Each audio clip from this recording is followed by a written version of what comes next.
मैं তুমি তো আমার চেনা পলক তবু কেন আর পড়ে না জানি না আমার আজে কি হলো যেও না কিছু তো বলো যদি কথা না হয় যদি দেখা না হয় হারিয়ে যাও এক ঝলকে মে কথা না কমে ফিরে না যাও সঙ্গী করে নাও আমাকে হৃদয়ে এসে যাবো আজ যোজনায় চলো না মেঘের সীমানায় সাজিয়ে দেব যোজনায় হৃদয়ে। আজকের এই মুহূর্তে আমি যাকে নিয়ে বসেছি একসময় আমরা একসাথে কাজ করেছি, একই নাটকে অভিনয় করেছি। তুখোর অভিনেত্রী, আমাকে এটা বলতেই হবে কারণ তার অভিনয় একেবারে মনে দাগ কাটার মতো। মুনিরা ইউসুফ মেমি আজকে আমন্ত্রিত অতিথি। তোমার জীবনটা একটা মানে রূপকথার মতো হয়ে গেছে বলা যায়, কেরিয়ার নিয়ে সংসার নিয়ে। এই রূপকথার শুরুটা কিভাবে হয়েছিল একটু শেয়ার করি আমরা। আসলে রূপকথা জিনিসটা আমার কাছে তাই মনে হয় কোনো কিছু বলে কয়ে হয় না। তবে মানুষের জীবনে একটা গোল থাকা উচিত সবসময়, যে আমি এই কাজটা করতে চাই, এই জায়গায় যেতে চাই। আমার ভিতরে এই কাজটা করেছিলাম। তো সেই বরিশালে মফস্বল শহরে ছিলাম ছোটবেলা থেকেই। আমি আসলে আমার স্কুলিংটা এরকম খেলাঘর করা, গার্ল গাইডস করা, কালচারাল অ্যাক্টিভিটিসগুলো ছিল সবসময়, সোশ্যাল অ্যাক্টিভিটিস ছিল, সবই ছিল। তো এক সময় আমি অভিনয় করবো এটা কখনো ভাবি নাই। আমি কিন্তু নাচের আর্টিস্ট ছিলাম। আচ্ছা, একটু একটু করে গান, এই জন্য তো মেয়ে নাচে, মেয়েও নাচের পেয়েছে। তারপরে হঠাৎ করে অভিনয়টা ভালো লাগলো। এরপরে চিন্তা করলাম যে আমাকে যে কোনো একটা জিনিস নিয়ে থাকতে হবে, বাকিগুলো আমার জন্য থাকবে, অভিনয়টা সবার জন্য থাকবে। তখন অভিনয়ের কথা চিন্তা করে ভাবলাম তাহলে আমাকে গ্রুপ থিয়েটার করতে হবে। আচ্ছা, এইভাবে আমার রূপকথা শুরু আর কি। এবং রূপকথা শুরু, এবং তুমি কিন্তু অনেক ভালো অভিনেত্রী। আমি তোমার সামনেই বললাম অনেক নাটক করেছো, কিন্তু কিন্তু একটা জিনিস মাঝখানে একটা গ্যাপ ছিল, সেটা কেন? গ্যাপটা আমি ইচ্ছে করেই দিয়েছি, যে অভিমানটা ঠিক সবার উপরে দোষ দিয়ে তো লাভ নেই।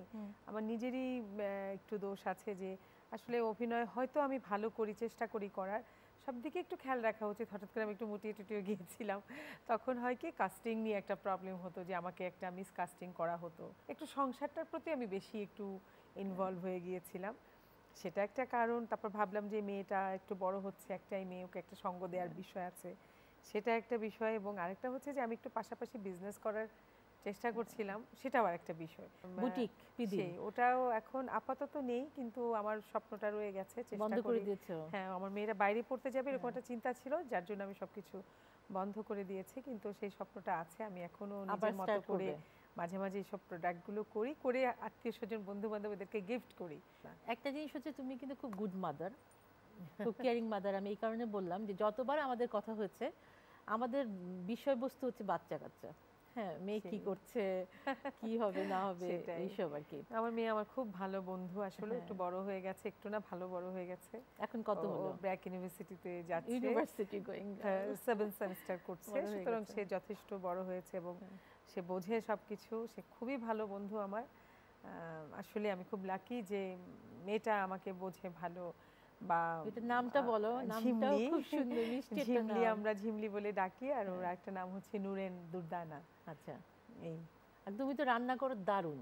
এখন দর্শকদেরকে আমি কিভাবে সেটা পৌঁছাই বলো? রান্নাটা আসলে আমি রান্নার প্রশংসা কিন্তু পুরো মিডিয়াতে, যে এত মজা রান্না করে, পছন্দ করি, মানুষকে রান্না করে খাওয়াতেও পছন্দ করি, ভালো লাগে। আর আমার কাছে মনে হয় ওটাও একটা আর্ট, সুন্দরভাবে গুছিয়ে করা টরা। আর নিজের ফ্যামিলি মেম্বারকে মাঝে মাঝে একটু সারপ্রাইজ দিতে তো ভালোই লাগে, কিছু না কিছু করে।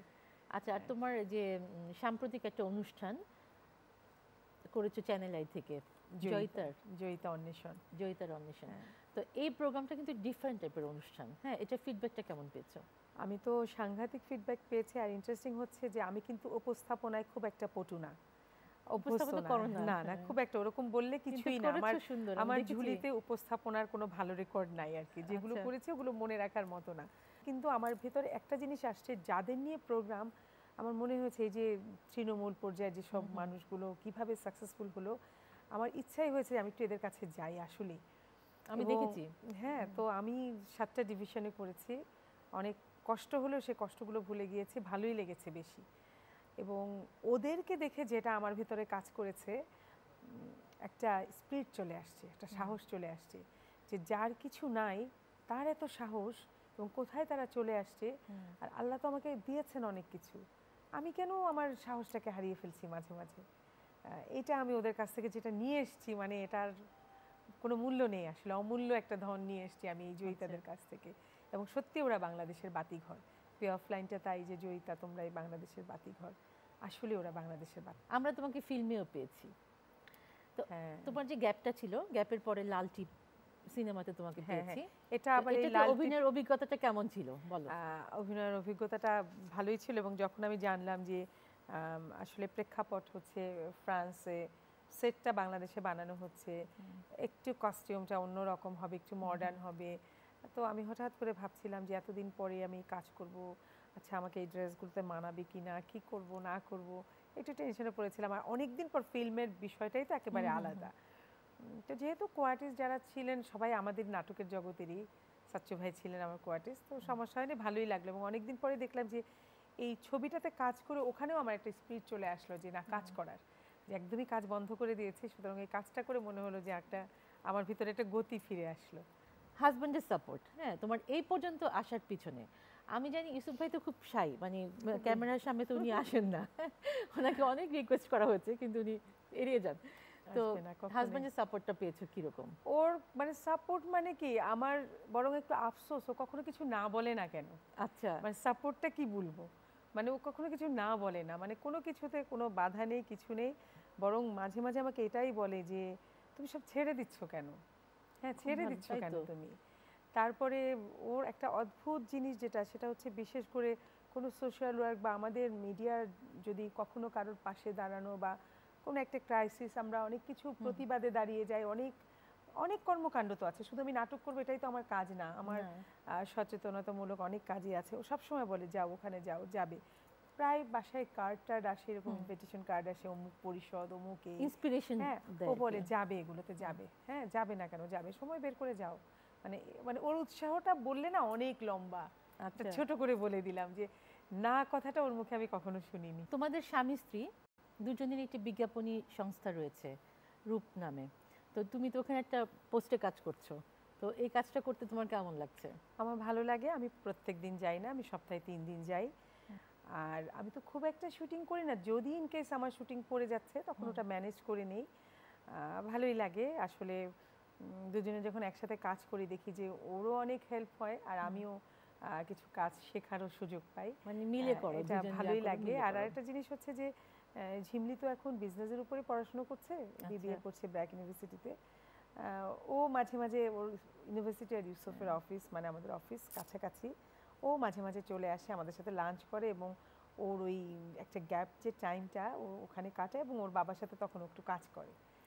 যেহেতু সাবজেক্টের সাথে মিলে যাচ্ছে আমাদের অফিসের কিছু কাজকর্ম, ভালোই লাগছে, এটা খুব এনজয় করি, হ্যাঁ খুব এনজয় করি, ভালো লাগে, তাই না? মানে এবং একসাথে আমাদের এখন মুভমেন্ট গুলো, যাওয়া আসা, হয়তো লাঞ্চ করছি একসাথে, একসাথে ফিরছি, বাসায় ফেরাটা। এই যে তোমার মিডিয়াতে যে বন্ধু বান্ধব যারা আছেন, হ্যাঁ মানে তাদের সাথে যোগাযোগ আছে তো আছে, সেটা কিভাবে করো, মানে ইন্টারনেটে করো নাকি মোবাইলে বেশি হয়? আমি ফোনটাই বেশি করি, হ্যাঁ আমি আমার আবার একটু আলসেমি আছে, আচ্ছা আচ্ছা, নেটে বসা হয় না একদমই, মানে আমাকে টানে না। এটা না টানার হয়তো কারণ থাকতে পারে যে বাসায় এত যন্ত্রপাতি ইউসুফ নিয়ে থাকে, আমার মেয়ে, মানে সবাই তখন যন্ত্রপাতি ছাড়া আসলে চলেও না, এটাও সত্যি। কিন্তু আমি আসলে ফোনটাই করি, যে একটু গলার আওয়াজটা শুনতে পেলাম। এবং আমি তো একসময় কারোর বাসার সামনে থেকে গেলেও আমি ফোন করি, তুমি কি বাসায় আছো, মানে এক ঝলক দেখে আসলাম, এটাই আর কি, আমি যোগাযোগটা রাখি। তো তোমার ক্যারিয়ারে যে এই লম্বা সময়টা যতটুকু তুমি করেছো, এর মধ্যে তোমার প্রাপ্ত পুরস্কার কি কি পেয়েছো? আমি বাচ্চুশেষ পুরস্কার পেয়েছি দুটো, একবার শ্রেষ্ঠ নাটকের অভিনেত্রী হিসেবে, আরেকবার শ্রেষ্ঠ মঞ্চ নাটকের অভিনেত্রী হিসেবে। আর লাল সালু করেছে শুনেছিলাম যে মনোনয়ন পেয়েছিলাম বা পেয়েছি, এরকম একটা কথা উঠেছিল, পরে আমি সেটা পাইনি, সেটা নিয়ে আমার আফসোস নেই, কারণ পুরস্কার তো সবাই পাবে না, সবাইকে তো আর পুরস্কার দিয়ে খুশি করা যাবে না। তবে লাল সালু তানভীর মোকাম্মেলের ছবি, সেটা করে আমি ভীষণ স্যাটিসফাইড। যখন সবাই বলে যে তুমি অনেক ভালো করেছো, অনেক ভালো লেগেছে, আমি তখন মনে করি ওটাই আমার পুরস্কার। তবে পুরস্কার জিনিসটা হচ্ছে আসলে মানুষকে দায়িত্বটা বাড়িয়ে দেয়, স্বীকৃতি অবশ্যই দরকার আছে। যদি আমার মানে পাওয়ার মতে ওরকম যদি আমার যোগ্যতা থাকে পাওয়ার মতো স্বীকৃতি, তো পেলে পেলাম, না পেলে না পেলাম, কিন্তু সেটার আশায় তো নিশ্চয়ই আমরা কেউ অভিনয় করি না বা কেউ গান করে না, কেউ নৃত্য করে না, সবাই কিছু ভালো কিছু করার জন্য করে। কখনো কেউ স্বীকৃতি পায়, কখনো পায় না। তোমার অভিনীত যত নাটক এ পর্যন্ত করেছো তার মধ্যে সবচেয়ে প্রিয় নাটক কোনটি তোমার? আমাকে আজিজ মিস্ত্রির আমি একটা নাটক করেছিলাম, ওটাতে পতিতা একটা চরিত্র ছিল, বিটিভি, তখন তো প্যাকেজ নাটক শুরু হয়নি। আমার এই চরিত্রটা এখনো আমার মনে খুবই দাগ কাটে, কারণ ডিফারেন্ট টাইপের, হ্যাঁ ডিফারেন্ট টাইপের ছিল। আর ফিরিয়ে দেওয়া অরণ্যের সেই ড্রাগ এডিক্টেড মেয়েটি, যেটা আমার অভিনয়ের জীবনের মোড় ঘুরিয়ে দিয়েছে ওই নাটকটি। এটা আরেকটা বিটিভির একটা নাটক ছিল, বিদিনু স্মৃতির অ্যালবাম। এরকম অনেক নাটক আছে। ইন্দ্রনীল হক মিলনের একটা নাটক করেছিলাম খুব চ্যালেঞ্জ নিয়ে বিটিভিতে। তুমি জানো যে বিটিভিতে একমাত্র যে কোনো ক্যারেক্টার বুঝে করতে হতো, যে টাইপড হয়ে যাব, তখন ওই একই ক্যারেক্টারে আমাদেরকে বারবার ডাকবে। তারপরে আমি ওই সময় একটা চ্যালেঞ্জ নিয়ে নেগেটিভ ক্যারেক্টার করেছিলাম, কিন্তু ওটা সত্যি আমার কোনো কিছুই ক্ষতি করেনি। এরপরে আমার যে ধরনের যখন যে ক্যারেক্টারে আমাকে স্যুট করেছি, তুমি ফুটিয়ে তুলতে পেরেছো, মানে যেই চরিত্রটা করেছো না ফুটিয়ে তুললে। এইসব নাটকগুলো মনে পড়ে। প্যাকেজ নাটকের শুরুতে আমার দুটো নাটক আছে, অনন্ত অম্বরে, এটা একটা নাটক। এরকম অনেক নাটক আছে আসলে, এগুলো মনে পড়ে। আমি তো জানি তুমি অভিনয় করো, পাশাপাশি গানও করো। হ্যাঁ, নেচেছো, এটা তো আমি জানি। তুমি নাচও করো। একটুখানি কবিতা আবৃত্তি শুনি, আমি জানি তুমি আবৃত্তিও করো। হ্যাঁ, তারপর একটুখানি গান শুনবো। আচ্ছা, রবীন্দ্রনাথের কয়েকটা লাইন, আমাদের সবার প্রিয়। রুদ্র, তোমার দারুণ দীপ্তি এসেছে দুয়ার ভেদিয়া, বক্ষে বেজেছে বিদ্যুৎ বাণ, স্বপ্নের জাল ছেদিয়া। ভাবিতেছিলাম উঠি কিনা উঠি, অন্ধ তামস গেছে কিনা ছুটি, রুদ্ধ নয়ন মেলি কিনা মেলি, তন্দ্রা জরিমা মাজিয়া। এমন সময় ঈশান তোমার বিষান উঠেছে বাজিয়া, বাজিরে করজি বাজিরে, দগ্ধ মেঘের রন্ধ্রে রন্ধ্রে, দীপ্ত গগন মাঝিরে। চমৎকার, অনেক সুন্দর। তুমি খুব সুন্দর আবৃত্তি করো। আর গান তোমার কি ধরনের গান তুমি শোনো? আমি সব ধরনের টুকটাক গান।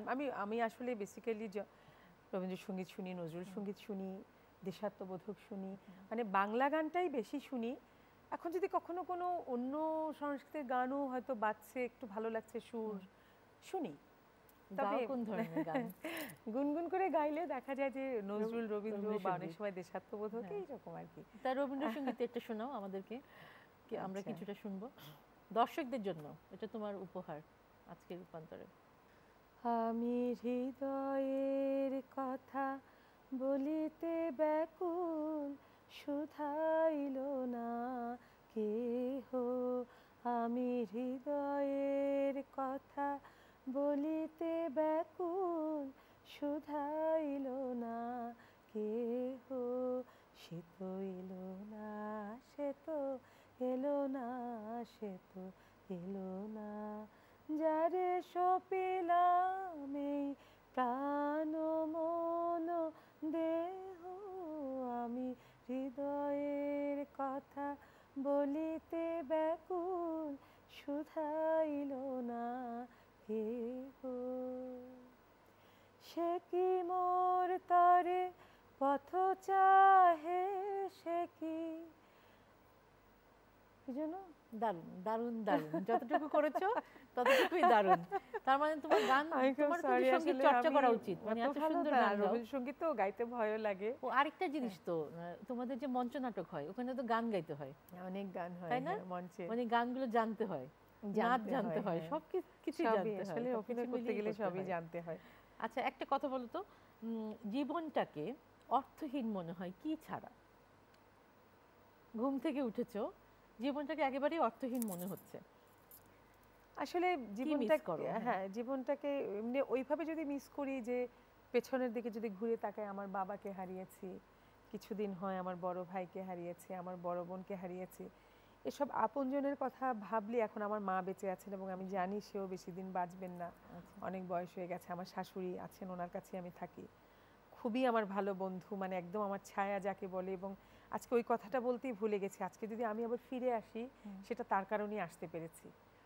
আমার হাজব্যান্ড যত আমাকে স্বাধীনতা দিক, যে যত আমাকে স্বাধীনতা দিক, যে যত আমাকে উৎসাহ দিক, কিন্তু আমার শাশুড়ি আমাকে যে ছায়াটা দিয়েছেন, যে আমার দায়িত্বগুলো ভাগ করে নিয়েছেন, আমি একটু নিশ্চিন্ত মনে কাজটা করতে পারছি তার জন্য। তুমি একটাবার ভাবো তো যে সব আমাদের বাংলাদেশে কয়জন শাশুড়ি এই কাজটা করে? সেটাই, উনি একদম ডিফারেন্ট। এবং আমি বলি যে আসলে আমার ছেলে দেয়নি, কি জানি আমার ছেলে হলে বোধহয় আপনার মতো আমি শাশুড়ি বোধহয় হতে পারতাম না, কেন যেন আমার মনে হয় যে খুব টাফ। আসলে উনি সত্যি অনেক ভালো মানুষ, ওনার জন্য আমার মানে ভালোবাসা দোয়া সব আছে, উনি ভালো থাকুক।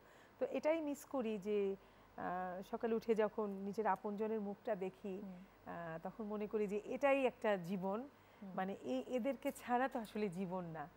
তো এগুলোই মিস করি, আপনজনকে মিস করি, এটাই আমার কাছে মনে হয়, আর কিছু না। তো তোমার ভবিষ্যৎ পরিকল্পনা কি, মানে ফিউচারে কি, মানে কোনো ফিউচার আসলে আমি খুব অনেক আয়োজন নিয়ে ভবিষ্যৎ কিছু ভাবি না। আমরা যে যার কাছে পড়তাম আমরা তাকে মাস্টার মশাই বলে ডাকতাম। তো মাস্টার মশাই একটা কথা বলতেন যে অতীতকে চিন্তা করে বর্তমানকে সাজাও, বর্তমানকে সাজালেই বলে দিবি তোমার ভবিষ্যৎটা কি। তা আমি সবসময় মনে করি যে অতীত থেকে শিক্ষা নিয়ে বর্তমানটাকে গুছিয়ে চললে আমার ভবিষ্যতে বলে দিবে কি। তারপরেও আমার একটা চিন্তা তো অবশ্যই আছে যে আমি যে ক্ষেত্রটায় আছি এই ক্ষেত্র নিয়ে আমি কাজ করতে চাই, হয়তো পেছনে চলে যাব, ডিরেকশন দিব, বাচ্চাদের নিয়ে কিছু প্রোগ্রাম করার ইচ্ছে আছে, ঝিমলিটা মানুষ হোক, মানুষের মতো মানুষ হোক, এরকম খুব বেশি প্ল্যান নাই। সুখে শান্তিতে থাকতে চাই, খুব বেশি কিছু চাই না, তবে কষ্টে থাকতে চাই না, সুস্থ থাকতে চাই, এই।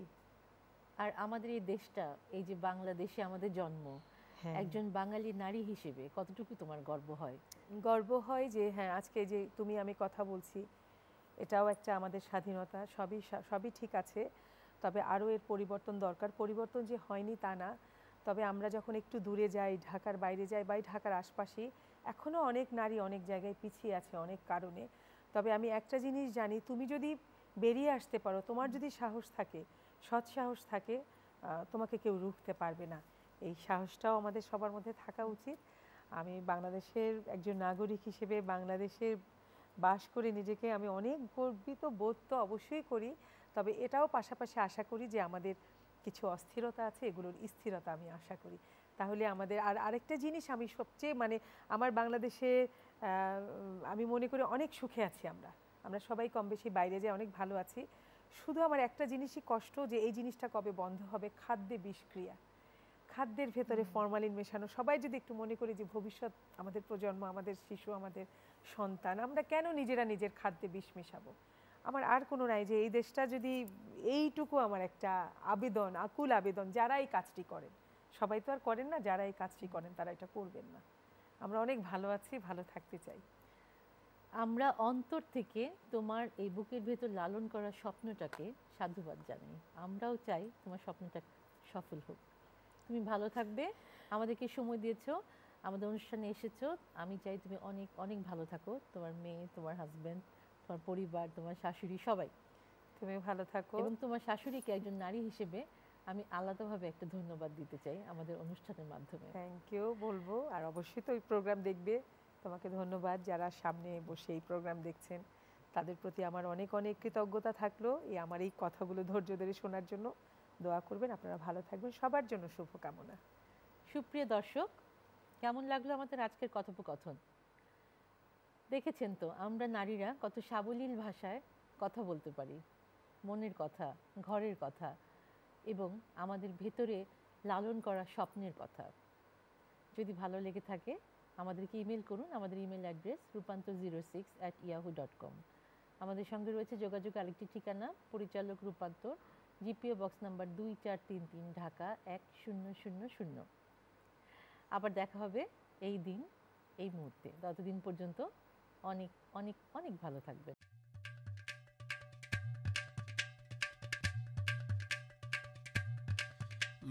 তুমি তো আমার চেনা পলক, তবু কেন আর পড়ে না, জানি না আমার যে কি হলো। যেও না কিছু তো বলো, যদি কথা না হয়, যদি দেখা না হয়, হারিয়ে যাও এক ঝলকে। কথা না কমে ফিরে না যাও, সঙ্গী করে নাও আমাকে। হৃদয়ে এসে যাবো আজ যোজনায়, চলো না মেঘের সীমানায় সাজিয়ে